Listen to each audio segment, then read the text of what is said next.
ulit sa ating channel. So ngayong araw naman ang pag-uusapan natin sa video nito ang ilan sa mga panaginip na maganda ang hatid or swerte ang ibig sabihin para sa iyo. Ang panaginip ay nananatili pa din na hindi maipaliwanag na misteryo. Ang bawat tao ay nananaginip, kahit na ang mga hayop ay nananaginip din. Minsan ang mga panaginip ay nakatatakot, kung minsan naman ito ay matamis at maganda. Kung minsan naman ay hindi ka panipaniwala o hindi naman kaya minsan ay kakaiba. Alam mo kung ano, ang mga panaginip ay hindi lamang ilusyon ng iyong isipan, ngunit mayroon silang mga ilang kahulugan. Kahit na ang mga siyentipiko ay naniniwala na ang nakaraan ay nakaka-impluwensya sa ating mga panaginip. At kung minsan ang mga ito ay simbolo ng isang bagay na mangyayari in the near future. Ang simbolo na ito ay maaaring isang bagay na mabuti o maaaring maging isang masamang bagay. Kaya naman, narito ang ilan sa mga panaginip na talaga namang swerte ang hatid para sa iyo. Number 1. Singsing. Sa iyong panaginip, kung nakakita o nakita mo ang iyong sarili na may suot na singsing, ito ay isang simbolo na makakakuha ka ng pera in the near future. Ang makita ang isang singsing na tampok sa iyong panaginip sa pangkalahatan ay nangangahulugan ng iyong landas sa buhay ay magiging isang positibo. Kinakatawan din ito ang ating uniqueness at wholeness ng isang relasyon. Ang panaginip ng isang malaking singsing naman sa iyong daliri ay nauugnay sa mga impluwensya sa iyong pamilya na positibo mong masasalamin sa iyo.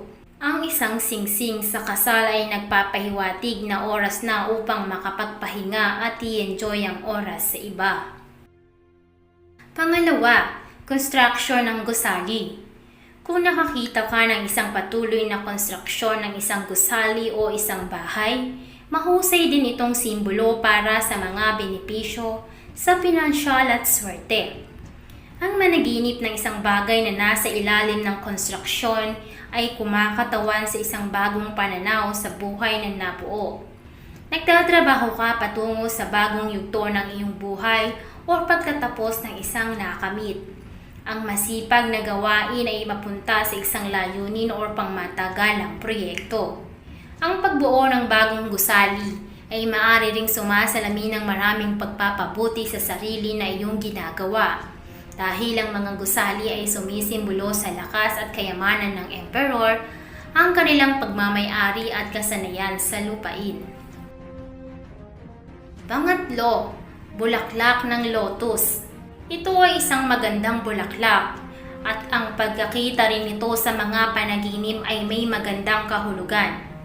Nangangahulugan ito na maaaring magkaroon ka ng isang pagkakataon upang makakilala ng isang magandang babae kung ikaw ay wala pang asawa. Ito rin ay isang magandang simbolo ng luck, fortune at pera para sa mga babae at lalaki. Ang pananaginip ng lotus ay sumisimbolo sa espiritual na kaliwanagan at paglago, innocence at kagandahan. Ito rin ay nagsisilbing isang maliwanag na ilaw sa mahihirap na oras. Ang bulaklak ng lotus ay isa ring simbolo ng pag-asa. Ang nakakita ng lotus na bulaklak ay nagdudulot din ng lakas ng loob upang matulungan kang makitungo sa mahirap na hamon ng buhay. Maaari rin itong maging paalaala upang maging mapagpakumbaba. Maaari rin itong isang oras na kailangan mo nang tumuon ng higit pa sa iyong inner growth upang matulungan ka sa iyong kasalukuyang mga hamon. Ang pagkakita rin ng isang puting bulaklak ng lotus ay kumakatawan din sa kadalisayan at innocence. Maaring ito nga ay patungkol sa iyong espiritualidad. Maaari din itong mga hulugan na kailangan mo nang gumawa ng aksyon upang suportahan ang iyong tunay na paniniwala. Ang isang asul na bulaklak naman ng lotus ay nagpapahiwatig na kailangan mong makinig ng higit sa iyong mga intuition sapagkat hawak nito ang mga sagot. Pang-apat, araw ng paghukom. Ang araw ng paghuhukom sa iyong panaginip ay nangangahulugan na naglulunsad ka ng isang initiative at kumita ng maraming pera mula sa gawain ito. Gayon din mawawala ang iyong mga problema sa lalong madaling panahon.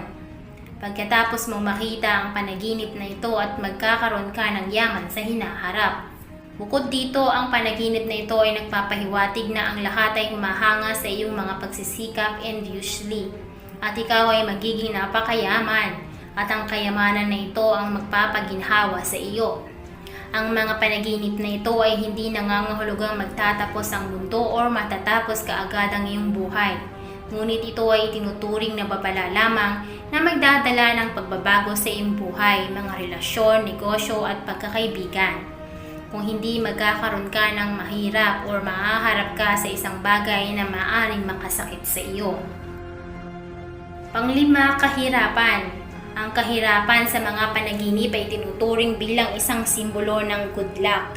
Hindi ito nangangahulugan ng pagpapakawala ng isang mga bagay.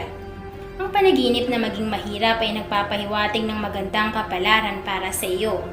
Ngunit ang pananaginip mo naman sa iba na napakahirap ay nagpapahiwatig na magdurusa ka sa pagkawala. Ang isang babaeng nananaginip ng kanyang asawa na naghihirap ay nagpapahiwatig na siya ay yayaman at sila ay mabubuhay ng masayang buhay. Pang-anim, baka. Ang baka sa panaginip ay palaging simbolo ng isang mabuting bagay. Lalong-lalo na ang panaginip na paggatas ng baka sa mga panaginip ay katiyakan ng magandang kapalaran. Pang-pito, ang balanse.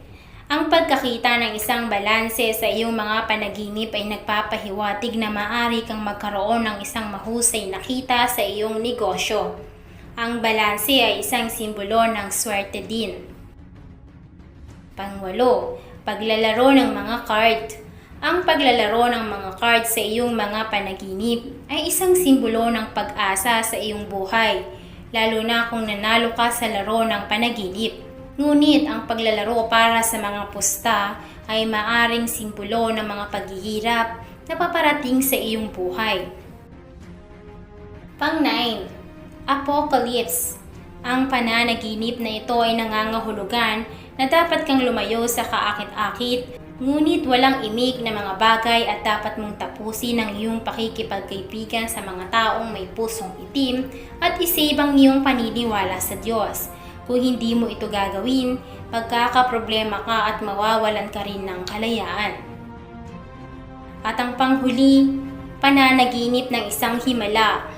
Ipinapahiwatig nito na kumikita ka ng maraming pera sa iyong trabaho, sa iyong matagumpay na pakikihinuha na ikinagulat ng lahat. At siya na nga po ang 10 panaginip na may magandang ibig sabihin o ipahiwatig sa ating buhay. Ngunit paalaala lamang po, ito ay tanging mga gabay lamang na hanggang sa ngayon ay hindi pa rin nare-resolba ang mga misteryo ng ating panaginip. Ngunit hindi po ba maganda kung ganito nga ang ibig ipahiwatig sa atin ng mga panaginip na ito? Pero tandaan nyo lamang, kailangan nyo pa rin magsikap at magdasal dahil nasa kamay natin ang ating ikakatagumpay. Kaya gawin nyo lamang pong mga gabay ang mga napapanood nyo sa videong ito. Salamat at good luck sa lahat!